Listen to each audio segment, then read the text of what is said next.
Bien-aimés frères et sœurs, encore bon sabbat, joyeux sabbat à toutes et à tous. Et nous allons continuer notre étude. Nous sommes en train de voir deux catégories d'adorateurs qui se dégagent après la grande épreuve. Et si nous voulons encore expliquer autrement, c'est-à-dire qu'après l'expérience des millérites, après la préparation de cette ligne de réforme qui préparait un peuple, il devait y avoir bien sûr deux catégories, ceux qui sont admis ou bien ceux qui sont mis de côté. Et donc, c'est seulement la parole de Dieu qui écarte les faux disciples de Christ. Ceux qui font semblant sont pesés et trouvés légers. Donc, il faut que seuls ceux qui sont affermis dans sa parole, ce sera qui sont considérés comme aptes à continuer l'œuvre avec Christ. Nous allons donc nous mettre dans les mains du Seigneur pour que nous puissions être attentifs, que les anges viennent nous assister.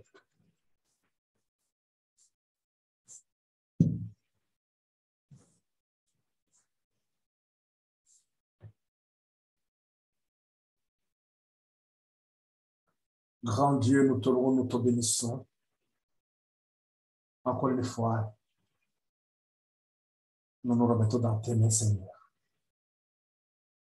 Tu connais nos faiblesses et tu nous connais plus que nous-mêmes.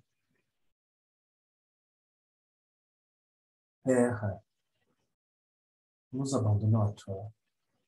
Veille et purifie notre cœur. Conduis-nous, Seigneur, dans la voie de la sanctification. Que cette expérience des millérites nous serve, Seigneur, de leçon. Nous aide à nous examiner et prendre position qui convient. Seigneur, je remets dans tes mains ces âmes, Seigneur, qui sont même dans les coins les plus reculés de ce monde, c'est tout cela qui suivent cette étude. Qu'ils soient, Seigneur, bénis par toi, afin qu'eux aussi deviennent la source de bénédiction pour leur entourage. Je t'invite, Père, viens parler à ton peuple, cette fois-ci tu connais leurs besoins. Merci de pourvoir au bien-être de chacun de nous.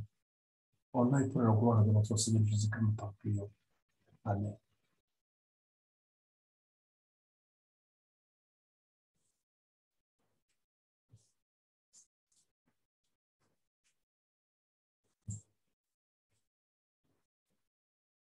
Ouais, donc, et la partie qui suit, nous venons de voir le test qui a eu lieu donc, le 22 octobre.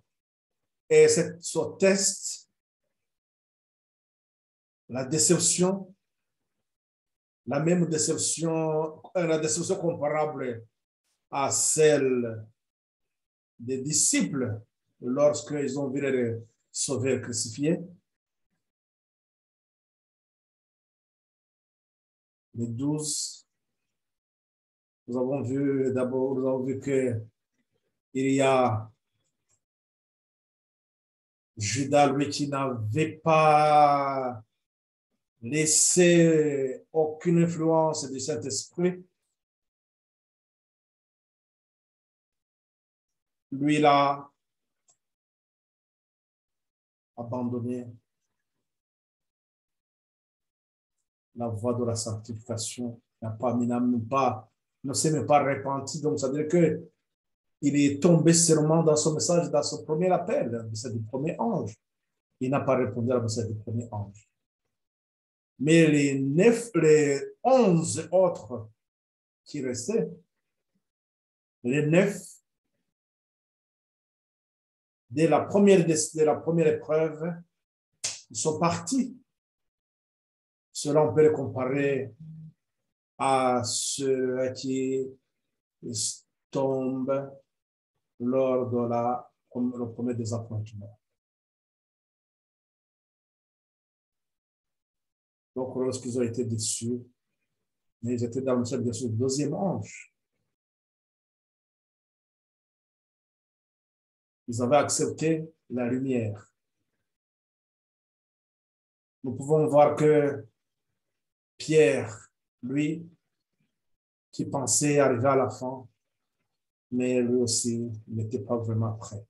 Donc, c'est-à-dire que les 9, et Pierre aussi, le 10e, n'ont pas achevé leur sanctification. Il y a seulement Jean qui a terminé la voie de la sanctification. Dans l'histoire donc des Milénites, et nous venons de voir ce petit groupe qui a été affermi par les anges envoyés du ciel pour leur expliquer, pour leur expliquer ce qui s'est passé réellement, les raffermir pour qu'ils puissent continuer dans leur œuvre qui les attendait. C'est cela qui devrait être purifié, blanchi, en fait, de pouvoir passer par la grande épreuve amère. C'est-à-dire que la grande épreuve amère qui est devant nous aussi exige une préparation beaucoup plus ferme que celle qui s'est passée avec les Milénites. Cette histoire des Milénites, elle est là pour nous enseigner. Donc, nous allons continuer. Donc, pour nous allons voir donc, cette partie qui nous parle, qui nous montre l'expérience de comment ces deux groupes, donc après le 22 octobre, qu'est-ce qui se passe? Après le 22 octobre, qu'est-ce qui se passe?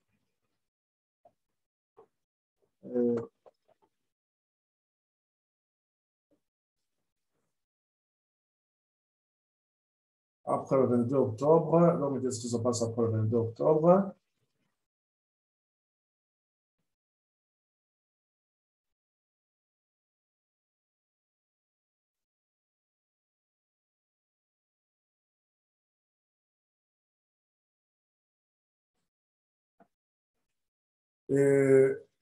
Nous allons d'abord,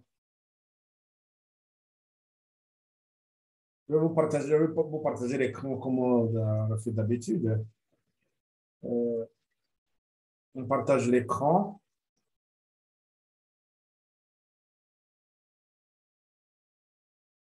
Le 22, donc, après le 22 octobre,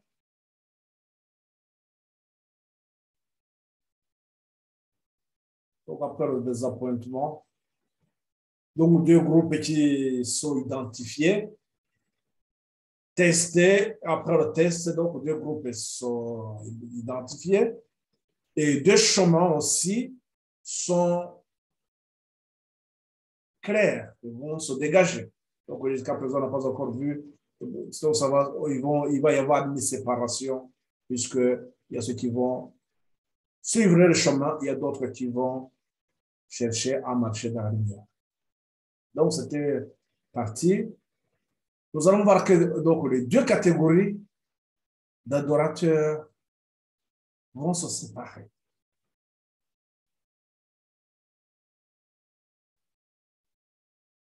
Satan et ses anges se sont activés pour ébranler la foi des croyants. C'est-à-dire qu'après 1844, Satan va chercher à anéantir complètement ceux qui étaient désappointés, ceux qui étaient découragés. Après le grand désappointement de 1844, Satan et ses anges s'occupèrent activement à tendre les pièges aux croyants pour ébranler leur foi. Il a agi sur l'esprit de certaines personnes qui avaient connu le message et qui avaient eu une apparence d'humilité. Quelques-uns cherchèrent à prouver que l'accomplissement du premier et du second message était encore dans le futur, alors que d'autres croyaient qu'il était bien loin dans le passé.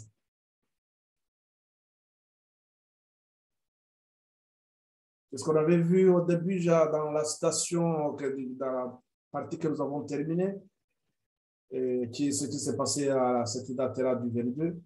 Satan cherche toujours à porter la vision lointaine pour que les gens se retrouvent en décalage avec le message du moment. Rappelons-nous, quand on parle de la vérité présente, c'est le message que Dieu donne au moment venu pour renforcer ou bien pour préparer, ou bien pour répondre aux besoins du moment. Qu'est-ce que ici Satan il va chercher à embrouiller les idées ou les pensées de ne pas laisser les gens aller vraiment dans la parole de Dieu, mais il va les faire comprendre tout simplement que l'accomplissement du message du premier et du deuxième ange, c'est dans le futur ou bien c'était dans le passé, c'est passé. C'est-à-dire que dans cet enseignement, il va remettre en question l'accomplissement des prophéties et donc 2300 soirs et matin, il est mis de côté, mis en question. Autre chose, c'est que aussi, le cri de Minudo pour l'accomplissement de la parabole de 10 vierges n'est pas aussi exact. Donc, tout le message, cette expérience, cette ligne de réforme, Satan va chercher à créer beaucoup plus de confusion. Voilà qu'il va utiliser, comme nous l'avons vu, qu'il va utiliser des gens qui étaient à la tête, même dans donc ce qui était parmi les personnes qui pourraient jouer beaucoup plus d'influence. Ceux-ci réussir à influencer les esprits inexpérimentés et à ébranler leur foi. D'aucuns sondèrent leur Bible avec l'intention de se créer une foi personnelle, indépendante de l'Église. Satan se réjouissait follement de tout cela. Il savait qu'au moyen de divers vents de doctrine, il pouvait mieux réussir à induire en erreur ceux qui se détachaient de leur ancre. Plusieurs de ceux qui avaient été à la tête de la proclamation du premier et du second message s'en détournèrent et il y eut ainsi division et confusion parmi les croyants. Donc, après la déception, Satan, il va utiliser ceux qui étaient à la tête de la proclamation du message du premier et du deuxième ange pour semer la confusion. Et donc, il va y avoir les divisions. Vous pouvez lire ça dans les premiers écrits à page 256, au paragraphe 3. Donc, c'est-à-dire que nous voyons dans cette histoire des Millérites, ceux qui vont suivre sur le tableau, donc cette histoire des Millérites va arriver à la fin. Et encore, je vous rappelle, donc c'est le message du deuxième ange qui se déroule entre le 19 avril 1844 et au 22 octobre 1844. Et il y a donc cette date du 22 décembre qui va nous intéresser. Et à cette date-là, c'est à ce moment-là que vraiment une séparation devient de plus en plus nette. C'est-à-dire que ce n'est plus dans cette confusion de gens, mais il y a ceux qui vont marcher dans la lumière. Et que c'était quoi dans la lumière? C'est que les anges qui ont été envoyés pour affermir la foi de ces fidèles, c'était pour qu'ils comprennent ce que c'est réellement le sanctuaire, pour qu'ils comprennent le jugement. Et cette lumière va les conduire, bien sûr, aussi sur le sabbat qu'ils allaient comprendre 2 ans plus tard. Mais au moins, la base, ils vont comprendre au moins ce qui s'est passé ont lieu au moment où les autres sont en train de remettre en question la chaîne prophétique. Daniel 14, 2300 soir et matin, ce qui revient à dire tout simplement qu'ils vont remettre en question aussi. Ils ne vont pas avoir la lumière sur le message de 3 anges. Tout ça va être resté flou. Donc, ils ne vont pas tirer aucune leçon dans l'Apocalypse 10. Mais les anges qui sont envoyés, ils vont montrer à ces fidèles que l'avenir, les portes sont ouvertes pour eux, pour qu'ils continuent aussi l'œuvre.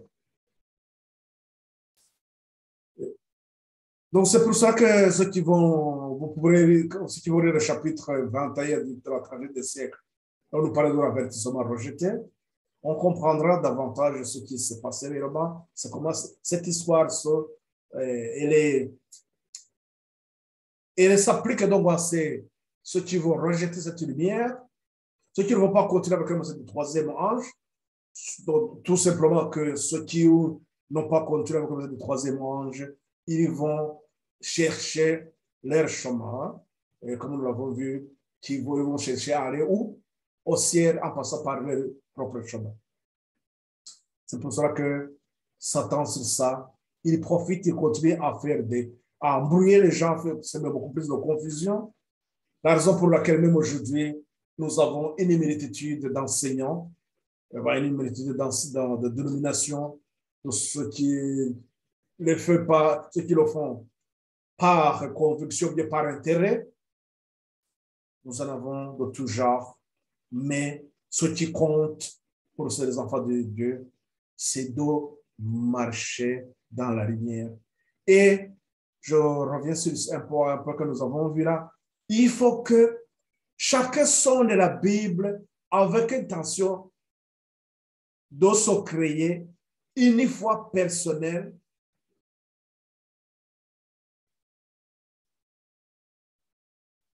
Nous avons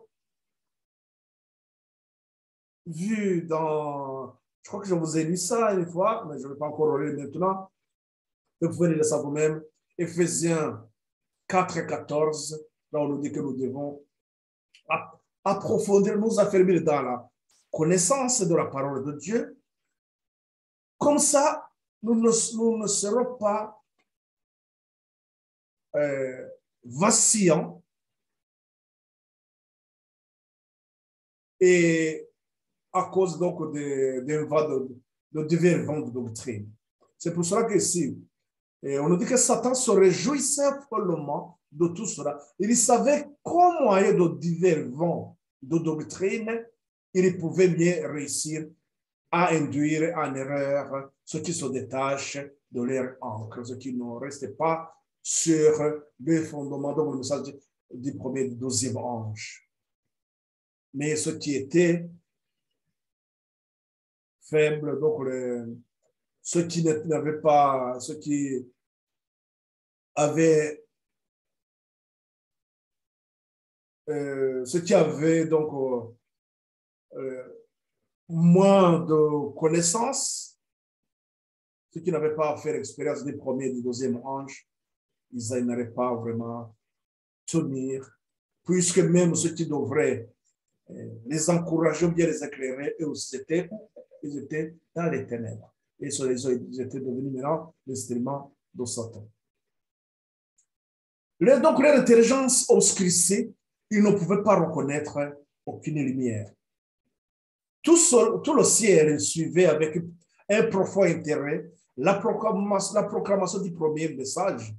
Beaucoup de ceux qui disaient avoir tant d'amour pour Jésus et qui versaient des larmes en lisant le récit de sa crucifixion se moquèrent de la bonne nouvelle de son retour. Ils s'en moquaient. Au lieu de recevoir ce message avec joie, ils prétendaient que c'était une erreur. Donc, au début, voilà que même à la fin, cela Satan, en embrouillant l'esprit des gens, de tout ce qui est dans la tête, ils vont aussi reconsidérer ce qu'ils avaient cru lors du message du premier ange. Au lieu donc de rester dans son message, de ce qu'ils avaient compris, donc eux aussi ils prétendaient que c'était une erreur. Il y a ailleurs ceux qui aimaient son apparition et les chasseurs donc des églises, c'est ce qui s'est passé. Voilà que là, ici aussi, il va y avoir une séparation, puisque comme eux, ils aimaient ce qui les a, ceux qui avaient rejeté le message du premier ange, eux aussi, en rejetant le message du premier ange, ils vont aller donc dans la même direction. Ils vont, ceux qui se ressemblent s'assemblent, donc ils vont faire rire ensemble parce qu'ils se ressemblent. Ceux qui rejetèrent donc le premier message n'ont pu réjouir des bénédictions du second. Voilà que ceux qui ont refusé ce message du second ne pouvaient pas profiter du cri de minuit qui devrait les préparer à pénétrer par la foi avec Jésus dans le lieu très saint du sanctuaire céleste. En rejetant le cri de minuit, l'accomplissement de la parabole de 10 vierges, donc ils ne pouvaient pas rentrer avec Jésus dans le lieu très saint. En rejetant donc les deux premiers messages, ils ont obscurci leur intelligence de telle manière qu'ils ne peuvent reconnaître aucune lumière dans le message du troisième ange qui indique le chemin du lieu très saint. Rappelez-vous ce que nous avons vu. Ceux qui ont rejeté la carte de 1843, sur cette carte, nous avons les prophéties. En rejetant les prophéties, ces gens qui sont dans l'obscurité, ils ne peuvent pas comprendre justement le chemin qui les amène au ciel. Ils n'ont pas de poteau indicateur, ils n'ont pas de direction. Ils ne peuvent pas comprendre là où nous en sommes dans la chaîne, dans l'histoire donc du salut. Et ceux-là aussi qui vont rejeter le message du premier et du deuxième ange, donc vous dites qu'ils vont rejeter la préparation, qui n'ont pas été sanctifiés. Ce qu'ils ont obscurci leur intelligence de telle manière qu'ils ne peuvent reconnaître aucune lumière dans le message du troisième ange qui indique le chemin du lieu très saint. Je fais encore le lien donc, de cette expérience avec notre génération. Dans notre génération, nous allons, qu'est-ce qui est concerné? C'est l'Odyssée est concernée dans ce point. En rejetant l'expérience du premier ange qui appelle à la repentance. Donc, on ne peut pas rentrer dans l'œuvre du deuxième ange en refusant aussi cette expérience du deuxième ange, c'est-à-dire que il ne va pas y avoir, il ne va pas y avoir la croissance. S'il n'y a pas de croissance, ou bien l'affermissement intellectuel, donc il n'y a pas de fruit, pas besoin de maturation. L'après de la reine saison, là qui tombe, c'est pour la maturation des fruits. Alors, la plante qui n'a pas de fruits, cette fruit ne sert à rien. La Odyssée ne peut pas recevoir la pluie de la saison. La première des choses, d'abord, la repentance, l'œuvre du premier ange. Après, là, on commence l'expérience de l'Apocalypse 18. Donc, on expérimente l'histoire des millérites. Et cette préparation culmine donc dans l'accomplissement de la parabole de 10 Vierges, Matthieu 25.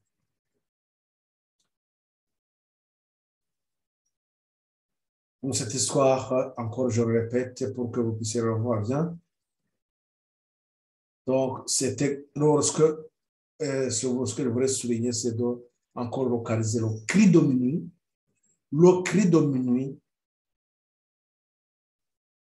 qui est la phase de maturation, c'est-à-dire que la croissance a eu lieu même en avant. Et dans cette croissance, cette phase de croissance, il faut que d'abord, il y ait quoi? L'œuvre du premier ange qui prépare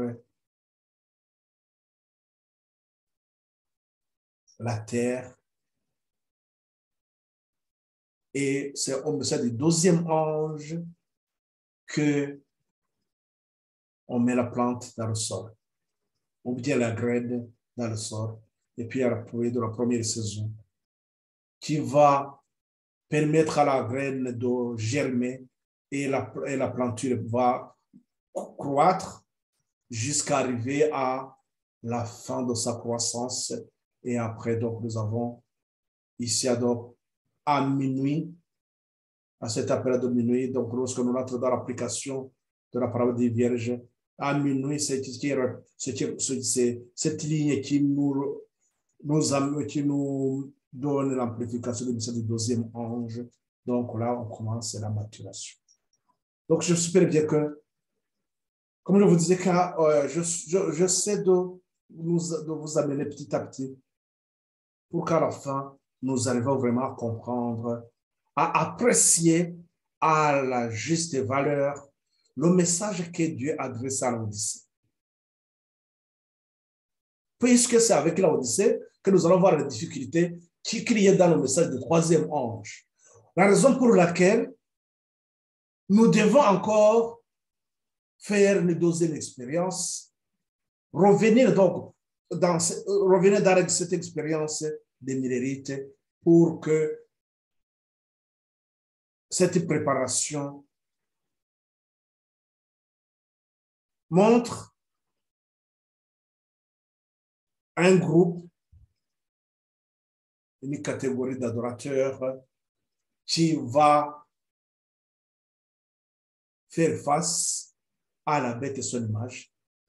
Cette catégorie d'adorateurs qui a été symbolisée par les 3 compagnons de Daniel, qui ne veut pas se prosterner devant la bête et son image. Donc voilà, il y a cette expérience de l'Apocalypse 18 qui nous ramène à reprendre cette expérience.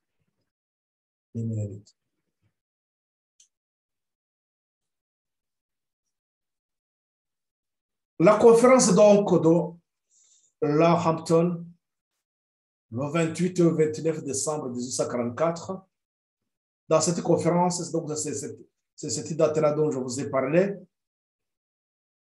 qui vient après le 22 octobre, au moment où tout le monde se cherchait, au moment où le petit groupe continuait toujours à sonner les Écritures et que il restait connecté, les autres, donc ils étaient dans cette pensée de dire, nous savons que, ils commençaient plutôt à remettre en question le message qu'ils avaient eu dans le premier et du deuxième ange. Satan les poussait à les mettre plus tard dans le futur, ou bien considérer ces messages comme quoi ça s'est déjà accompli. Donc, ils étaient vraiment dans la confusion. D'où une division, puisque il y a ceux qui ne doutaient pas à certaines vérités, entre autres, le 10e jour du 7e mois, qui était le centre de l'amplification du message du deuxième ange, c'est-à-dire déterminer la date du 22 octobre. Selon le calendrier des Karaïtes, Samuel Sinon avait déterminé cette date et il avait donné le 22 octobre 1844. Donc, le 10e jour du 7e mois, c'était devenu une vérité présente et il était difficile justement de remettre en question. Voilà que dans cet embrouille, ils ne savaient pas où aller, donc il y avait une confusion. Mais il y avait un petit groupe qui, visités par les anges, vont recevoir la lumière. Donc le désappointement a ébranlé la foi des adventistes. Seuls les fidèles croyants qui ont cru et expérimenté le cri de minuit sont restés affermis, convaincus que Dieu conduit le mouvement adventiste. Christ a envoyé les anges à ces croyants fidèles pour les encourager et diriger leur esprit. Dans son désappointement, 2 mois plus tard, en date du 28 et 29 décembre 1844, la grande majorité, composée des adventistes non affermis, organisa une conférence à Lahampton.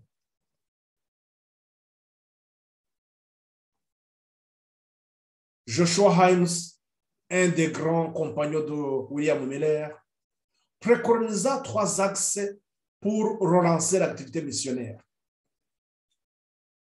Ces 3 axes, donc, le premier, c'était consoler les saints qui croient toujours que le retour de Jésus est proche.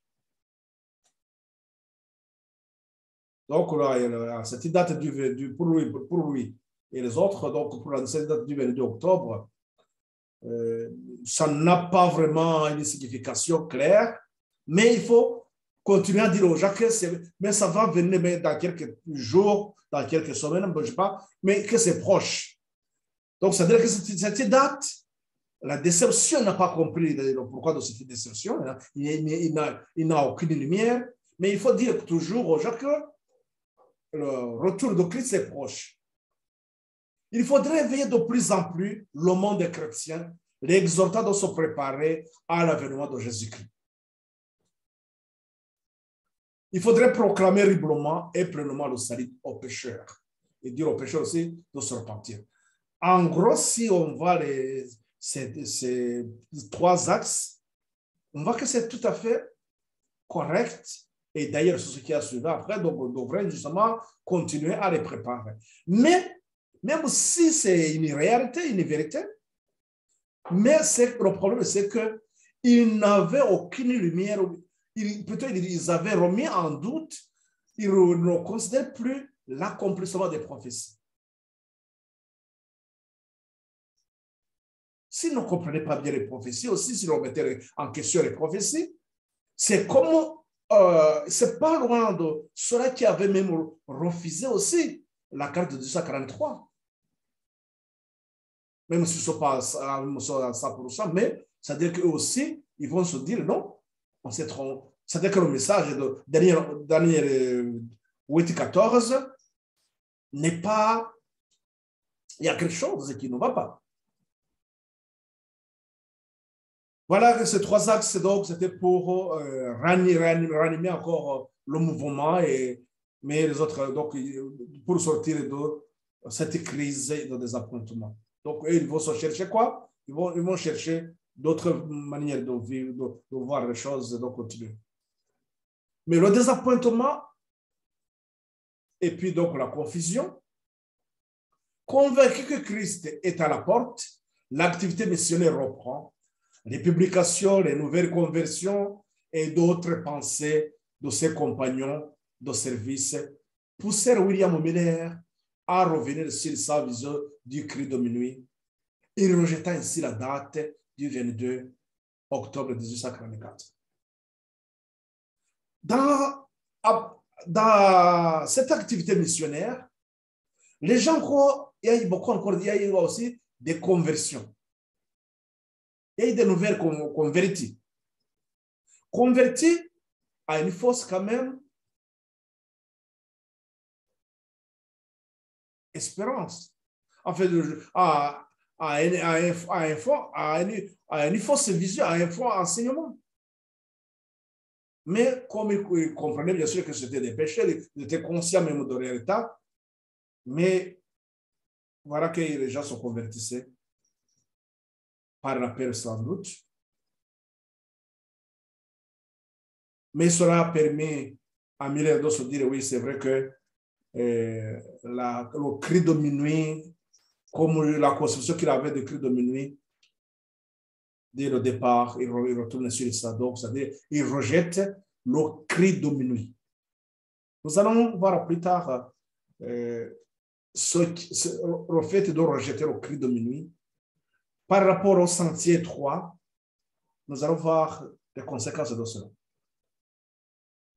Cependant, des nouvelles explications du désappointement faisant le lien avec le ministère sacerdotal de Jésus semblaient confirmer le mouvement du 10e jour, 17e mois.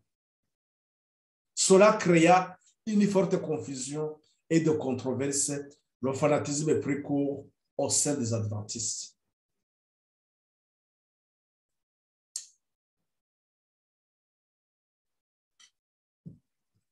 Donc voilà que Miller, en rejetant le cri de minuit, alors que ce cri de minuit que Samuel a sinon enseigné, c'était donc le 10e jour du 17e mois, le jour d'expiation, Yom Kippur. Et cela ne pouvait pas être mis de côté, alors que c'est une vérité qui est claire. Mais ceux qui ne reconnaissaient pas aussi à cette date du 22 octobre, l'accomplissement de cette date, qui était l'accomplissement, ça crée la confusion totale. Mais voilà, ça va créer beaucoup de controverses. Le fanatisme prend cours. Et donc, il va y avoir beaucoup d'embrouilles. Bien sûr que le petit groupe sera beaucoup plus éclairé, nous allons voir ça. À la fin donc, du mois d'avril 1845, une autre conférence fut convoquée par Joshua Himes pour mettre fin à la confusion qui régnait parmi eux. Donc, l'autre, c'était en décembre. La conférence était en décembre, le 29. Et en mois d'avril, en 1845, donc il va convoquer encore une conférence. Dans cette conférence, ils vont expliquer, c'était pour mettre fin à la confusion. La conférence, donc cette conférence se fait en Albanie, La conférence d'Albany, New York, fin avril 1845. La conférence donc d'Albany, New York, dans l'État de New York.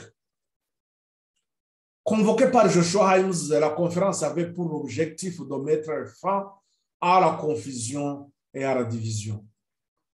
Dans cette conférence présidée par William Miller, il fut décidé de rejeter toutes les nouvelles interprétations qui avaient été développées depuis le désappointement.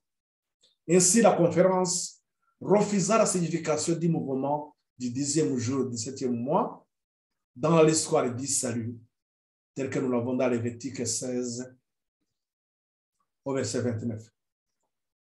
Il refuse aussi l'accomplissement de la parabole des 10 vierges de Matthieu 25.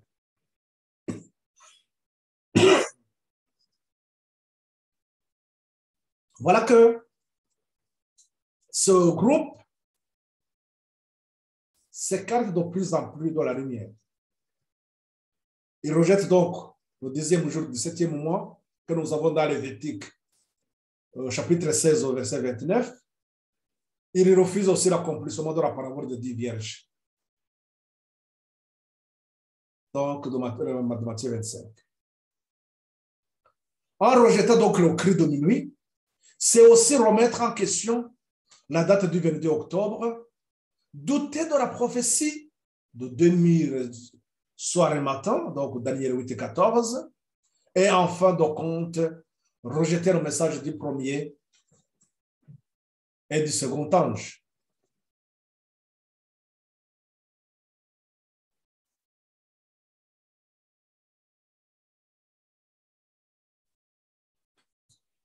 Voilà, donc en rejetant le cri de minuit, c'est aussi remettre en question la date du 22 octobre 1844. C'est douter de la prophétie de 2300 soir et matin, donc Daniel 8 et 14. Et en fait de compte, c'est rejeter le message du premier et du second ange.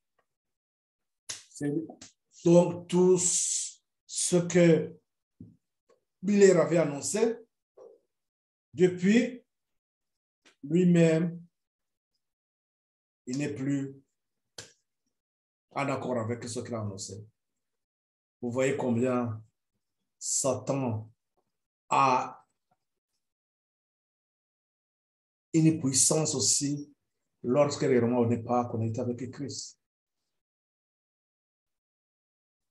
On peut, comme aujourd'hui, on peut s'opposer. Donc, ceux qui étaient à la tête de l'œuvre, William Miller, Joshua Himes qui était dans la compagnie, il était son premier compagnon vraiment dans le service, celui qui le motivait, qui était toujours avec lui avant. Après, donc, il y a Josiah qui a amplifié le message du deuxième ange, qui a compris, qui a expliqué Apocalypse 9:15 et cette prophétie qui était l'accomplissement de la chute de l'Empire ottoman.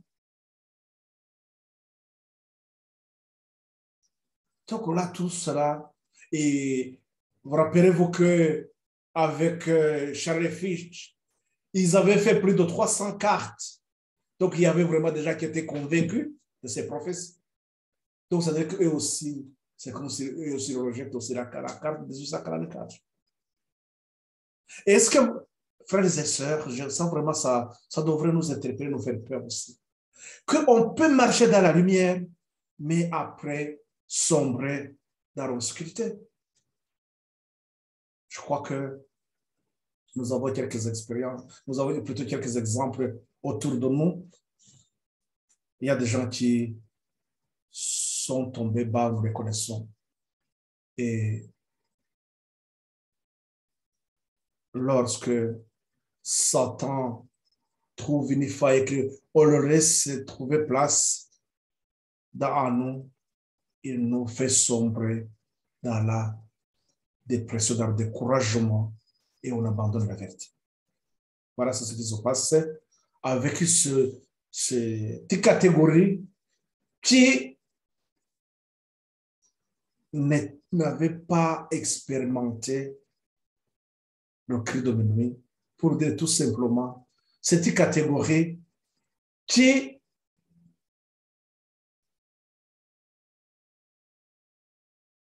qui a eu qui a quand même la possibilité de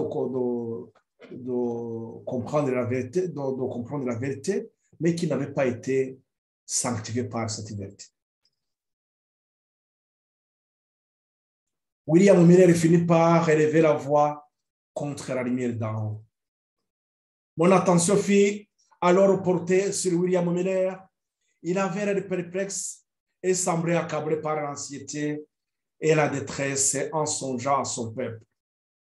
Ceux qui avaient connu l'unité et l'amour les uns pour les autres en 1844 se refroidissaient, se combattaient et sombraient dans la torpeur et l'indifférence. En considérant ces choses, la douleur minait les forces de William Miller.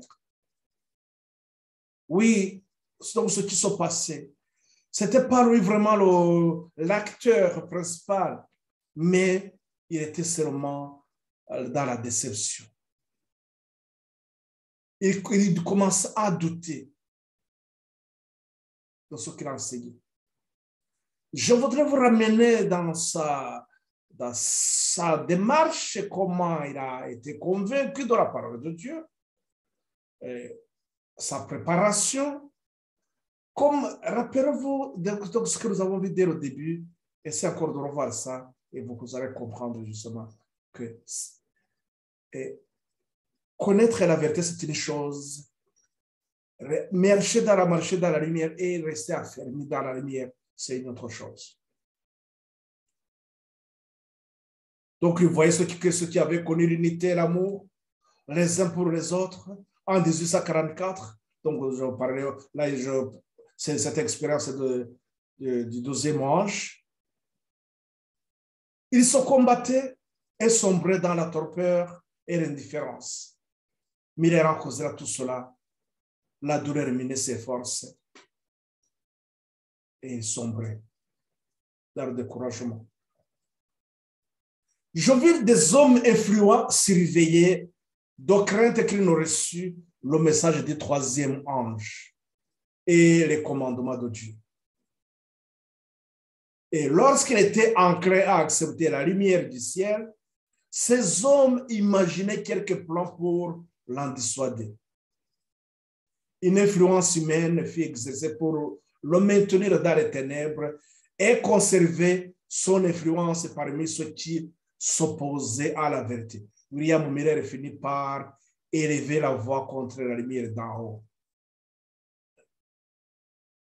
À son âge, ce qu'on nous dit qu'il était vraiment à l'âge aussi avancé, mais au moment où il voyait que vraiment il y avait quand même une lueur de la vérité qui allait le pousser à accepter le message, les autres s'arrangeaient, les autres qui étaient devenus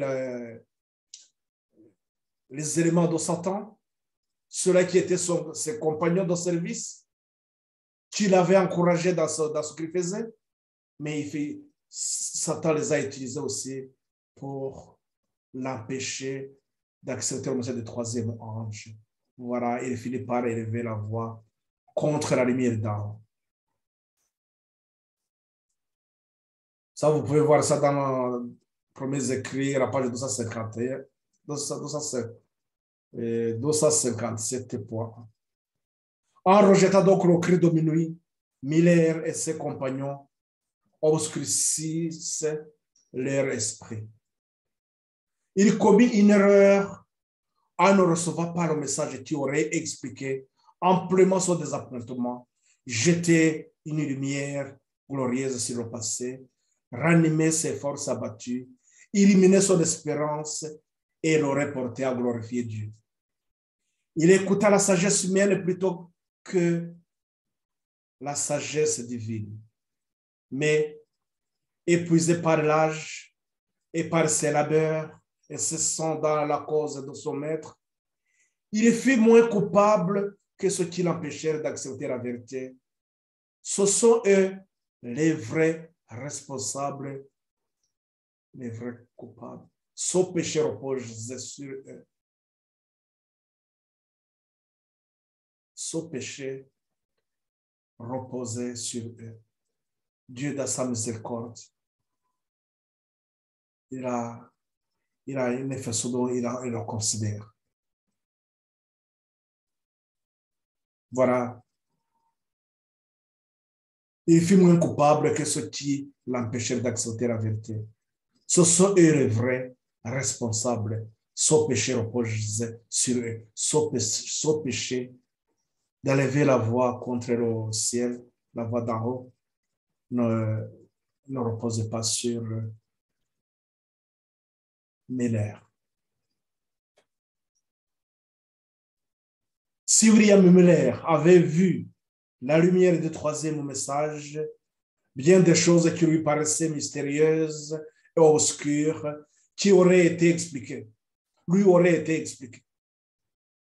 Mais ses frères manifestèrent un amour et un intérêt si profond à son égard qu'il n'eut pas le courage de les abandonner. Son cœur penché vers la vérité, puis il regardait à ses frères qui s'y opposaient. Pouvait-il se séparer d'eux qui, côte à côte avec lui, avaient proclamé la seconde venue de Jésus? Il se persuada que ses amis ne sauraient l'égarer. Voilà, il va avoir confiance à ses compagnons. Je pense que même aujourd'hui, nous avons beaucoup d'âmes qui se confient, qui ont beaucoup plus de confiance en leurs enseignants, au point de ne pas chercher à comprendre une vérité si clairement annoncée, mais parce que il y a soit un lien, quelquefois un lien de parenté, ou bien un lien d'amitié seulement développé depuis.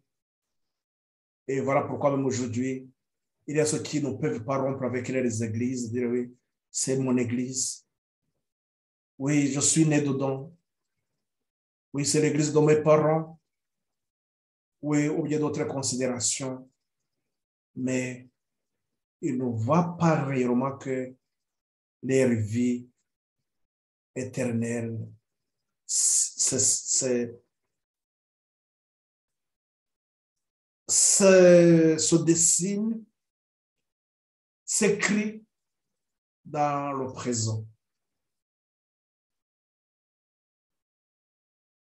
On ne peut pas penser qu'on va le faire plus tard.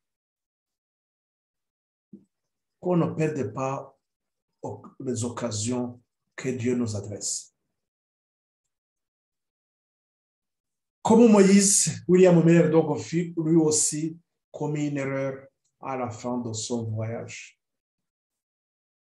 Dieu permit qu'il tombât sous le pouvoir de Satan, le dominateur de la mort, et il le cacha dans le tombeau, loin de ceux qui cherchaient constamment à l'éloigner de la vérité. Moïse a commis une erreur au moment où il allait entrer dans la terre promise. Je vis que, de même, William Miller erra au moment où il allait pénétrer dans la Canaan céleste, en laissant son influence agir contre la vérité. Donc, il a embrassé la vérité, ou bien la vérité donc présente, le message du troisième ange, la raison pour laquelle Dieu préparait son peuple, la raison pour laquelle Dieu l'avait suscité, pour que cette ligne de réforme, cette expérience qu'ils étaient en train de passer, leur permette de rentrer dans le message du troisième ange. Donc, la préparation, c'était pour une mission qui est le message du troisième ange. Voilà William Miller.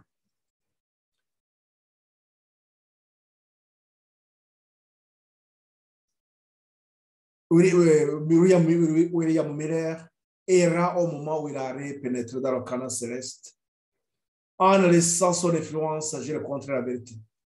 Rappelez-vous ce qui est passé, ce qui est arrivé à Moïse au moment où il regardait Canaan. Il a commis une erreur. Donc, il ne pouvait pas rentrer à Canaan. Tout ça, c'est pour nous servir de leçon, bien sûr. D'autres, les entraîneurs, ce sont eux qui en rendront compte. Mais les anges veillent sur le précieux reste de ce serviteur de Dieu. Il ressuscitera au son de la trompette, de la dernière trompette. Ils seront ressuscités. Moïse, William Miller, malgré qu'ils ont commis donc cette erreur à la fin. Mais Dieu, il a une façon dont il les considère. Cette expérience, elle est là pour nous enseigner.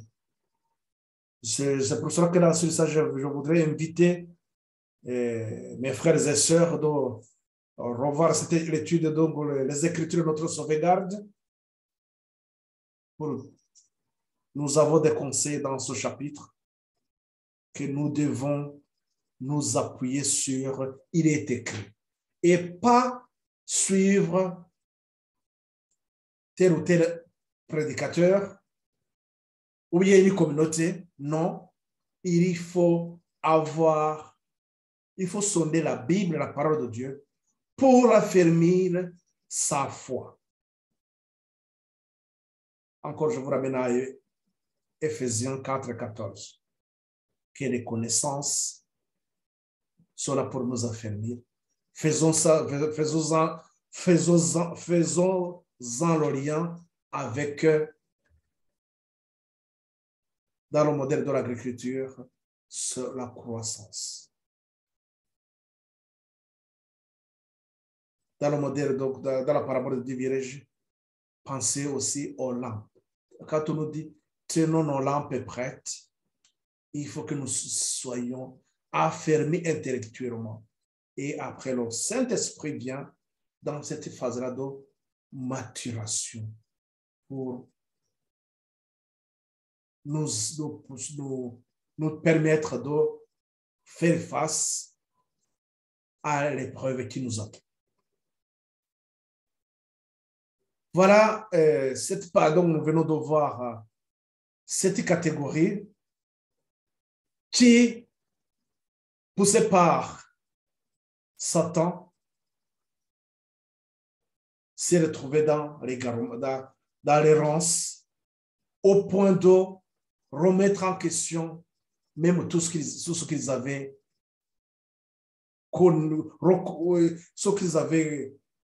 accepté avec les preuves, mais voilà que Satan, il les a terrassés complètement.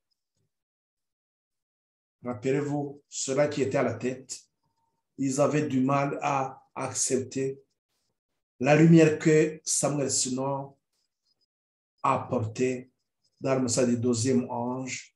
Rappelez-vous que le message du deuxième ange était là pour marquer le temps. Comme nous l'avons dans Habakkuk, le chapitre 2, on dit, le temps est fixé. Donc, ce temps qui était fixé, c'est Samuel Sinon qui a pu mettre ses balises, puisque avec le message du premier ange, on avait seulement l'année 1843. Toute une année, mais on n'avait pas une date. Mais avec la lumière de Samuel Sinon, l'amplification du message du deuxième ange, il définit la date du 22 octobre 1844. Et c'est le début d'aujourd'hui, le cri de minuit. Ce message du cri de minuit qui était là pour les préparer à terminer leur voie de sanctification. Nous y reviendrons donc lorsque nous verrons ce petit groupe qui a fait cette expérience du cri de minuit, donc qui avait fait la croissance, qui avait eu l'expérience du premier ange et du deuxième ange. Donc, c'est ce groupe qui a terminé sa préparation. Ce groupe qui était tellement déçu, mais qui restait toujours attaché, qui restait inébranlable, qui voyait la vérité, qui s'appuyait sur la parole de Dieu. C'est ce groupe à qui Christ a envoyé les anges pour affermir la foi et leur expliquer ce qui s'est passé. Nous verrons ça, comment ils ont eu cette lumière et comment ils ont compris effectivement qu'ils ont encore un travail à faire. Donc, bon, pour l'instant, donc nous voyons qu'à cette date du 22 au 28 plutôt et 29, il y a une séparation. Donc, ceux qui ont refusé donc, le message du cri de minuit, ils se laissent dans la confusion, ils vont s'égarer. Et donc, ils continuent à égarer les autres aussi. Là, à plus forte, on peut comprendre même qu'aujourd'hui, il y a toujours ceux qui sont égarés par ces agents que Satan place sur notre chemin. Et ceux qui ne font pas attention, ils tombent et ils sont éloignés de la vérité. Oh, que le Seigneur affermisse notre foi. Encore une fois, mes frères et sœurs, ne cherchez jamais à s'appuyer sur, ne cherchez jamais à vous appuyer sur tel ou tel enseignement de tel ou tel prédicateur, tel pasteur ou telle église. Non. La parole de Dieu, elle est là pour tout le monde. Que chacun affermisse sa foi. Tout ce qui n'est pas en accord avec la parole de Dieu, rejette-la sans se poser de questions. Le salut est individuel. C'est une question de vie et de mort. Le salut est individuel. De même qu'on ne pourra pas, de même qu'une maman ne pourra pas sauver son enfant, comprenez très bien que la communauté avec qui tu passes ton temps en train de raconter, d'écouter ce qu'on vous raconte, ne vous sauvera jamais. Seul, c'est un temps de croissance dans la parole de Dieu et les fruits qui accompagnent cette croissance et la puissance de Dieu qui vient pour nous soutenir dans les épreuves, nous affirmer pour pouvoir faire face à la bête et son image. De même que les trois compagnons de Daniel ont tenu ferme, c'est ce qui devrait aussi animer ces enfants dans ces derniers temps. Ma prière pour vous et pour moi aussi, priez pour moi, pour que nous nous retrouvions parmi ceux-là qui vaincra, ceux-là qui ne se prosternera pas, ceux qui ne se prosterneront pas devant la bête et son image. Que ça ne soit pas une affirmation comme Pierre, mais que le Seigneur vraiment nous assiste, que le Seigneur affermisse notre foi et que cette préparation vraiment reste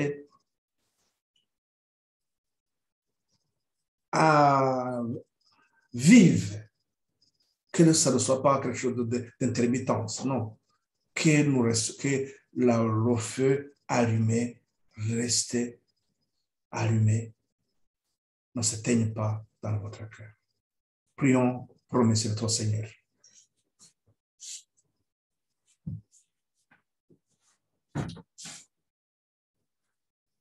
Éternel Dieu, notre Père, nous te sommes infiniment reconnaissants, Père, et de tout ce que tu fais pour que chacun de tes enfants puisse voir clair le chemin que tu nous as tracé.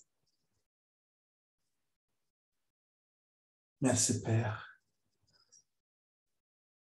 de nous conduire dans cette voie de la sanctification. Ce sentier étroit et abrité, Seigneur. Je t'en prie. Que notre pied ne sache pas que nous tombions bas. Que notre regard reste fixé, Seigneur, sur toi. Merci de pourvoir au bien-être de chacun de nous. Accorde à chacun de nous, Seigneur, la force nécessaire. Merci de nous protéger. Merci, Seigneur, de bénir ton Église aussi. Et à ces âmes qui te cherchent, que puisse, Seigneur, rester fermé avec les flambeaux allumés, afin que ceux qui les suivent puissent aussi marcher dans la lumière. Au-delà de nos entendements, nous te remercions, Père, de tout ce que tu fais pour chacun de nous. Au nom et pour la gloire de notre Seigneur Jésus que nous t'en prions. Amen.